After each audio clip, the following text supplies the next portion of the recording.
Hello and welcome to the Empowering Girl Mom Show. And today I want to introduce you to an amazing introspective coach by the name of Mitra Cummins. Mitra specializes in working with parents that have neurodivergent children. And today we're going to learn more about that. We're going to learn about how to communicate effectively so that they can rediscover the joys in parenting. So please welcome Mitra Cummins. Thank you so much for joining us today. Thank you so much for having me. Really grateful to be here and connect with other girl moms here. I'm excited too. I'm excited. So, neurodivergent children, let's talk about that. That word is being thrown around and I'm hearing it everywhere. I'm hearing the term neurodivergent. I'm hearing neurospicy. I'm hearing neuro everything. And all I'm thinking about is there's something happening with the brains of our children. And so let's talk about it. Can you help me understand what the term means and how it's impacting all of our kids these days? Yeah, absolutely. So neurodiverse, just big picture, what it means is that it's brains that think differently than the quote typical brain. And I use air quotes because we all think differently. All of our brains work differently, process differently, and there are categories or subcategories or ways to better explain how the brain is processing. So the labels like ADHD, that is a neurodiverse community that is very well known. And with ADHD, how the brain processes is at hyperspeed. Sometimes there is, like my husband, he thinks really fast and he has a lot of thoughts in his mind. And sometimes he doesn't communicate it outwardly as quickly because his brain is working so fast. You might see it in a young kid as moving really quickly physically. So there's mental hyperfixation or hyperactive. There's also physical, which comes out a lot more with those younger kids. And it expresses anywhere in between a spectrum. So the processing speed, a hyper speed for ADHD. And for autism, that's another community within the neurodiverse community. Autism also on a spectrum in terms of how they process information as well as how they experience the world. Their world experience especially comes in through sensory. So their sensory system, you may hear, especially someone with autism experience a lot of overstimulation because there's too much happening in their body or around their body that's creating an oversupply of sensory stimulation. It could be auditory, it could be visual, it could be experiencing touch, it could be any type of the senses. There's just an oversupply that might be coming in because of how they experience the world. So all of the community in the neurodiverse community, how to look at it and appreciate it is that we all carry our own gifts. We all have our own beautiful gifts to this world. How we experience them and view them through the world is how we're going to continue to evolve as a society, because it's just continuing the book, The Whole Brain Child. The book explains that the world and how the brain is continuing to evolve is in a space where our brains are going to continue to revolutionize and continue to up level. And with technology continuing to get bigger and bigger, that's where that brain is coming in. We're coming in with more of a hyper speed and hyper awareness of what's happening in our world, and including kids. Like I have a 6-month-old daughter, and my daughter right out of the womb lifted her head, and I looked at the nurses, and my husband and I both look at the nurses. We go, is this normal? And they said it's starting to become more normal because the brain is starting to evolve to a certain space, and that's just how our world is continuing to evolve. So this is an evolutionary process? Like this is a humanity evolving into a different type of brain processing? Is that what you're saying? From a standpoint of there's nature versus nurture, right? There's Right. aspects that are going to be natural that come in from a genetic standpoint, that come in from an experience of biology and chemistry. Then there's also the nurture standpoint. What is it that our environment is not necessarily word allowing, but more how is our world going to continue to up level? Because that's Mm. what's happening is we continue to up level as technology up levels, we're up leveling more knowledge. I remember when Google became a thing and how knowledge just started to become at the snap of a finger. And now so much access to knowledge, so much access to information, but at what cost sometimes too, because what is it going to do for us with more support? Like there's so much support at the tap of our fingers that it's a matter of what do we do with the information? What action do we take with that information? So with kids especially, they get so much access to information, or they can have a lot of access to information. It's what is that allowing, and what is that doing for our kids especially, and how can we nurture it in a way where our brains can continue to revolutionize and as well as just evolutionize together.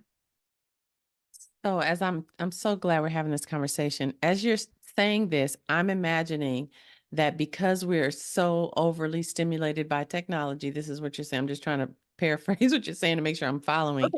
We are taking in so much that the brain is having to move faster, process faster, and that becomes our new normal. And that's why or the kids, and I'm saying we, because as you were talking, I was thinking to myself, oh Lord, my brain doesn't keep up. Yes, it's not just the kids. Exactly. Wow. I was watching a video of a mom that said, why are we having to pay for entertainment? Where did that come from? And she was reading a book. I wish I had the name of the book, so please forgive me, but it was about American history and the evolution of entertainment. And she mentioned that entertainment being something that we didn't have to pay for. We would just go outside to nature and be entertained back the early 1900s and before that. As technology especially has been like revolutionizing and evolutionizing, those are the two words that I don't know why I'm saying so much here, but it's just so impactful because now people pay for entertainment versus just going outside and getting the fresh air, going on a walk, a nature walk, and experiencing it. So as I've been sitting with my 6-month-old, then sometimes I notice myself scrolling or wanting to seek out my own experience on a technological device. I look at her and I go, what am I teaching her? And how can I help her brain evolve in a way that's going to help nurture a way of her experiencing emotions, for her to ground and connect with herself, for her to experience the world for the first time in a way that's going to bring value to her? How can I do that? And I take her outside for every time she's awake. There's a lot that I do with her in terms of making it an impact so that I'm not on my device the whole time, or she's not observing me, because she's watching me, she's watching my husband. And it's how he and I experience the world is how she's going to start experiencing the world more and more and more. That's sobering. And it's sobering for all of us moms, because a lot of times, for myself, I'll speak for me, a lot of times what I'm doing on my device is not entertainment. I'm trying to handle business. I'm trying to take care of stuff and get stuff done. And, we're multitasking as moms anyway. It has made it where I'm focusing on my device because I'm trying to get things done. But what I'm teaching them is I'm disconnected and I'm into this device. And so this is what you're going to do. And that's not the message I want to send. So I thanks for totally that. agree with that. Boss mom, power mom like you, I totally resonate with that. And one advice that I was given when I was saying this to myself, and I was like, oh my gosh, what do I do in that kind of situation? I just started articulating to her what I'm doing. Hey, you know what? I'm responding to someone that's asking for my help. Or, if I'm talking to my mom on the phone, hey, it's Grandma Mimi that's on the phone right now. And even though she can't talk, I'm like, do you want to say something? Do you want to interact? Bringing her into it. And she's only 6 months old. And your girls are older, and 8 and 11, yeah. And experiencing the world, and they may be going to technology to connect, and that's a different experience when the intention of technology is for connection. Sometimes sometimes it's to escape, so there's different functions behavior, escaping sensory, tangibles, and attention. Like, what is it that you're seeking that device out for? And for Mm, us as entrepreneurial moms, we're doing it for business. We're like, this is how we're going to get food on the table. This is how we're going right. to help another. This is how we're transforming the world. Yeah. And explain that to our girls. Like, hey, I'm helping the world transform. I'm here. I have a message. This is my purpose, because I know who I am. Mm-hmm. And I can appreciate, you know who you are. I can Mm-hmm. tell from everything I've heard from you. And knowing who you are is a big aspect of that transformative experience of connecting with our. You're from Hawaii, right? Aren't you all the way over the pond, the little Yes, pond? the big front of the Pacific. That's right. I am in Hawaii. Wow. Okay, so how would you recommend a parent who has a neurodiverse child connect with them? How do they go about that? So connecting with your kids, I first start at looking within yourself. Start by looking within and going, okay, where is it that I'm wanting that connection or needing that connection with my kids, with if you have a partner, with your partner, with any other family members, coworkers, like where is it that you're needing or lacking that connection that you're wanting it? Because as a Mhm. parent, we could want that connection and our kids might just be like, nope, we connect enough, I'm good. First, look within. Where is it in yourself that's creating that? So that brings me to my own personal experience. I experienced a transformative breakthrough session before I became a coach, before I started coaching parents, and I was working specifically with kids in the neurodiverse community. I experienced my own transformative breakthrough. What the breakthrough entails is just big picture. It's overviewing everything in your life that's creating conflict. So for Mm, me, I had an experience in my health that caused me to go into the hospital and have a very thick stack of different tests, and no test was able to tell me what was wrong with me. It was mm, all that was happening. My physical body was responding to something happening in my mind. And so I seeked out a coach. I said, I need help. I need something to shift, because I was going through physical therapy. I was cleared by the doctor saying, you're good.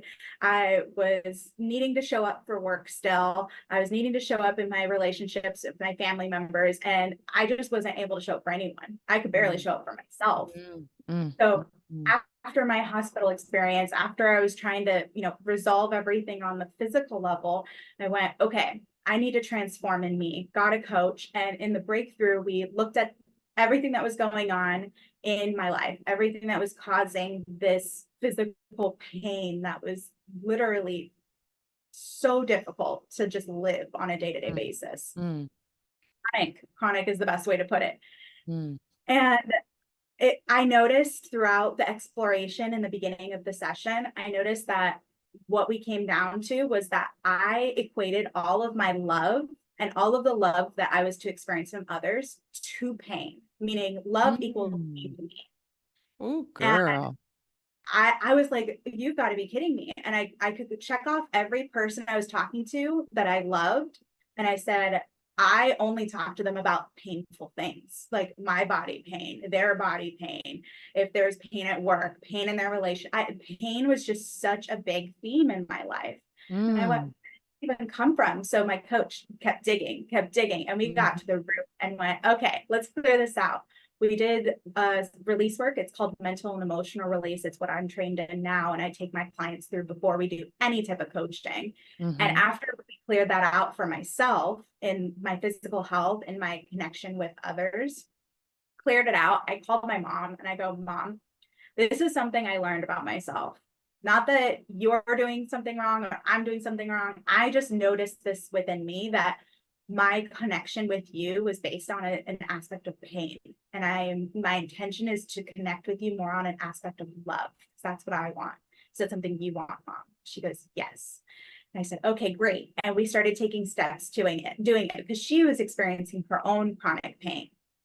And it was in a space of, okay, you can still share it with me. It's like, don't ever share anything bad anymore. No, that's not the intention. It was more so, what is our intention for connecting and how can we cultivate that more? And Mm. that's how I was able to show up not only as a daughter, but now as a mom too. Yes. My intention with connecting with her. Is it from a space of pain or is it a space of love? And now that I've let go of that pain, it's all love. And that's the only way that I show up now. Wow. You said a mouthful. And there were so many things that you said that I can so relate to. Um, I too have had a very intimate connection with pain for quite some time. And I too went through a series of years, decades even, of going to doctors and trying to figure out what's wrong and having all these tests and all these needles and all this physical therapy and appointments and copays and oh my God, the medicine, Yeah. and chronic pain. I was ultimately diagnosed with fibromyalgia. Okay. And it caused my spine to be so tight that it pulled my spine out of alignment and caused 5 discs to rupture in my back. And so when you say that you were relating to everything in your life in terms of pain, girl, I get it. When I tell you I understand, I understand. And it changes you at your core. It just, when you're in pain, everything else shuts off because you got to stop the pain. What do I need to do? Where do I need to go to make it stop? Because it's Yeah. just, it can be unbearable. But the fact that you were able to identify that common theme and then address it after clearing it, because that's important, Yeah. and then to show up to your mom that way. And it probably in the moment gave her permission to start to revisit her life and see where she was relating to her entire life, most likely through the eyes of pain. And so that is so powerful. I'm so grateful that you shared that. And now I get to revisit my whole life. And I hope those of you who are watching are able to do the same. The intention with all of these conversations is for us to begin a journey and walk through it together so that by the end of this month, this Mother's Month, we can all say that we've been transformed. We can all say that the impact of each one of these speakers has made such a mark that we've adjusted some things in our lives, or we've made some additions here and there to be able to see things differently and to be able to manifest differently. I'm very interested in learning, how does a mother begin that process? You already mentioned that there's a clearing process that you go through. Can you talk a little bit more about the clearing process? We'll start there. Yeah. Yeah. So in order to clear, you got to know that there's a problem. So versus awareness of what is the problem, what is the clear aspect that's coming in that's going, this is a problem for me. Mm-hmm. And you may not know the deep rooted aspects that I mentioned, like pain equals love for me. I had a client that came in and she's a mom at the time. Her oldest son, 14, neurodiverse student, ADHD, autism, showed some ODD as well. And she also had a daughter, and her daughter at the time was, I believe, around 9 or 10. And this client came in, she was like, I know that my relationship with my son is really challenging. And I know we're here talking about moms with daughters, and I'm going to get there and why this is important. And I go, okay, well, what's going on? And she starts telling me what's happening. And it was to the point where she would get into a lot of fights with her son to protect her daughter, feeling like her daughter needed protection in some way, Mm-hmm. shape. We got to the more of the root, and some of the root had to do with her own upbringing. Her own Mm-hmm. upbringing related to a culture aspect, being from a Chinese descent, and Mm-hmm. an aspect of how she grew up from in her own experiences of trauma. And that's all I can share with her own story. And Mm-hmm. that evolution of her own psyche, her own mind going, okay, this equals that. In her mind, she went, my daughter is me, and I didn't get the protection I needed. So I'm going to parent her like I want it and I need it, Ooh. and protect her from her son. And it led me to a lot of great questions. One of the biggest ones was, what's causing you to believe that your daughter needs that protection? Like, how do Oh. you know she really needs that protection? Have you even asked her? Like, how does your daughter feel in those circumstances? Is Mm. your daughter feeling empowered to be independent, to speak her own voice, or are you speaking for her? And she was like, oh my gosh, I'm not giving my daughter the opportunity to cultivate her own voice and Mm. confidence in her relationships. And I said, Mama, I feel you. I feel you. I get it. Because we initially, how we decide how we're going to parent, we look at, okay, this is what I like from my parents. This is what I didn't like from my parents. Mm-hmm. That's Mm-hmm. then we go, I don't want to do that. I want to do this because this is how I wanted to be raised. And we pull from media, we pull from movies, we pull from relationships that we just saw when we were growing up that we went, oh, I want that too. And that's how we start parenting, is from those situations and from those Mm. experiences. But imagine if you had any type of traumatic experience as a kid, that you're going to have that filter over. Yeah. Rose-colored glasses is the best way for me to put Right. it. Then that's how you're parenting. You're parenting through your trauma versus letting your trauma go, meaning you're not going, okay, the trauma is gone, I never experienced it. It's, I went through that experience and this is how I came out of that experience. This is what Mm-hmm. I was able to learn and gain from my own upbringing. And this is how I want to cultivate that confidence or independence. For my example with my client, her daughter, she Mm-hmm. wanted to that confidence, but she didn't really have the ability to, because she was thinking that her daughter needed protection. Second, we let that go. There were many opportunities for her to cultivate conversations to connect with her daughter, as well as go, okay, this is how I can help my daughter build her confidence. This is what she wants to be Mm. doing, versus basically mind reading what we think we know when we don't really know. And it created that connection for them to really just cultivate that. So in order to clear out, to go loop back to your question, clearing Mm-hmm. it out, what does that really look like? Well, as you're building that awareness, what I do with my clients is I take them through a process of called mental and emotional release. Another version of that from an energetic standpoint, and an ancient Hawaiian practice that I am trained in, from 121 generations, unbroken lineage, is Mm. ho'oku'u. So Oh. I have an energetic version, ho'oku'u, and then I have a more conscious, unconscious process is the best way to put it, called mental and emotional release. And there's actually a book, Mental and Emotional Release, by Dr. Matt James. That book explains the whole process, just big picture. We take you through your mental timeline of when events, the events that you experienced, when those happened, when the root of that was, when it, just allowing it to be unconscious. It's a quick process. Mm-hmm. If anything, our time together, when I meet with my clients, we do a lot of them talking and they tell me everything and I'm listening and I'm asking questions. The release is like very small. It's very quick. It's actually the easiest part with my clients, because Mm. once we release what's been holding them back, and using the technique like mental emotional release, where we just go on their timeline and it's basically saying, okay, this happened. Now let's take the learnings from that experience. Let's let Mm-hmm. go of the negative emotions. Let's go of any limiting beliefs that that moment created.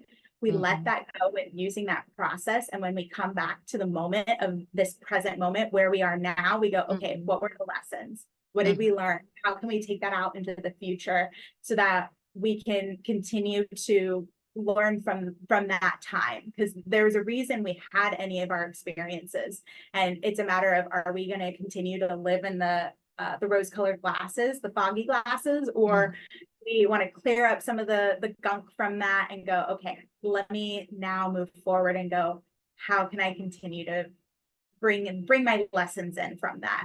What Yes. is it that Yes. I can continue to bring in? Because everything that we have is a lesson. Any baggage, and I use the word baggage as just anything that might be stuck energy or a negative emotion, an overcharged emotion, or a limiting belief, any type of baggage that comes up, it is a beautiful lesson. In the moment, it sucks. And Mm-hmm. we're like, Right. I don't want this right now. And it's like, okay, this is here for a reason. What's that reason? And it's telling us to pay attention to something. There's Mm-hmm. something for me to pay attention to right now. Mm-hmm. I hope that answers your question fully. Wow, it does. And it just it tells me I might need a clearing. As you were as you were talking, I was thinking, I'm parenting one of my daughters through my own pain. And so I'm going to this gives me an opportunity to look at that and to ask her if she needs what I'm offering, because I needed what I'm offering. And I see that in just having this conversation. So, so that's been incredibly great. So I'm excited. I can't wait to hear more, learn more from you. I'm glad we've made this connection. So for the ladies who are watching, we talked about offering them a special gift. What would you like to offer to our community? Yes, I have a free 6-step guide to effectively communicate with your neurodiverse kids. So if you're like, I don't have a neurodiverse kid, but I have a kid and I want to better communicate with them, this is still a great resource for you. Wonderful. Thank you so much for that. We're going to include that in the link so that you guys can have access to it. And then how can we find you for the ladies who want to stalk you and get you to help them undo whatever's been done? How can we find you? You can, on my website is myintrospectivesolution.com. That's also my handle on Facebook and Instagram for my company. And then you can find me through those on my personal page as well. So feel free to connect with me in that way, Mitra Cummins or Introspective Solutions. Thank you so much, Mitra, for such a good conversation.